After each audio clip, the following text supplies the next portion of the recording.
They're also beginning to be exposed. They have stolen money. They are completely corrupt. So Dawn, for 2 years, you've noticed that Boris Johnson lies somewhat. In fact, you were thrown out of the House of Commons for calling him a liar. Can you please reflect on your words and withdraw your remarks? Deputy Speaker, I've reflected on my words, and somebody needs to tell the truth in this House that the Prime Minister has lied. I order the member to withdraw immediately. Do you think the events of this week, that these lies are beginning to collapse, in the public eyes at least? I think, Peter, that people are beginning to realise that it's not a single occurrence, that the Prime Minister lies all of the time, and it just highlights the hypocrisy of how much cover he's had. So if you look at all of the legacy media, right, when I go onto their shows, I get attacked, for calling him a liar, as though I'm the villain. So, why did you have to call him a liar? Couldn't you find another way to address it? Well, I've tried to find other ways of addressing it. I've tried to stand up in Parliament and deliver a speech that highlights that he's eroding our democracy and the very fundamentals of Parliament.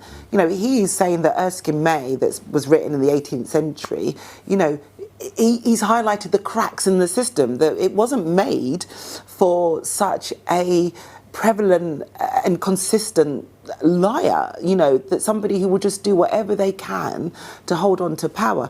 And I'm pleased that people kind of now have seen it and understand what's going on. But it's not just about who paid for the decorations of his flat. The thing is that he thought he could get away with lying about it. It's not just about the fact that they had a party during COVID when we all had to abide by the rules of staying at home. It's the fact that they thought the laws didn't apply to them.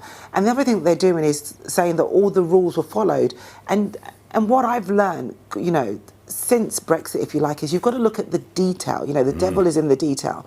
And what they're trying to say is they think they're protected by the Crown, because it's a Crown building, and so therefore the laws don't apply to Number 10 as it doesn't sort of apply to the House of Commons. Well, that highlights two things. Number one, you're literally saying the rules don't apply to us because we're in this special building. Number two, it's bullshit. Everybody knows, what the rules were. And the rules were supposedly there to keep us safe. And so I think people are really hurt by it, really, really hurt by it. Yeah. So it's one rule for them and one rule for us. So do you have that feeling that this is towards an end game, or at least in terms of the public, they're seeing what you so famously and had to leave the House of Commons saw, that Johnson is a serial liar, and therefore over time this will have an effect on public perception of the Conservative Party?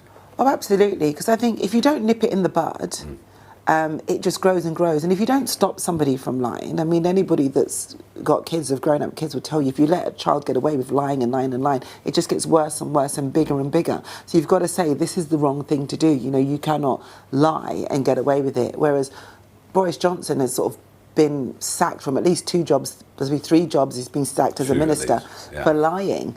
And he's gone on to be the Prime Minister. So he's not a great example of where, it's like cheats don't prosper, isn't it? He's not a great example of that. But I think the thing is with people is that, we've 144,000 people have died and people have been crying. And, that clip of Allegra when she was laughing, but what got me was she said, well, what's the answer? And to me, that's why they didn't have the press conferences, because she's like, what's the answer? I have to lie. Right. So what is the answer? How do I tell this lie? And that's what I think I got from that was, she was like, what is the answer? Let's have a look at that clip again.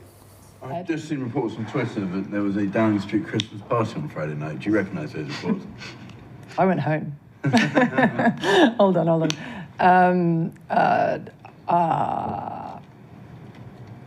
Would the Prime Minister condone having a Christmas party? What's the answer? I don't know. It wasn't a party, it was cheese and wine. Just be clear, it's not. Is cheese and wine all right? You mentioned Johnson lying. He lost a job at the Times for lying. He lost a job in the Conservative Party for lying to Michael Howard. But the media seem to have gone along with this, Dawn. I cannot believe that after that intervention in Parliament, they were criticising you for telling the truth about his lies. Do you think, and you know people in the media, in the legacy media, they're beginning to cotton on now?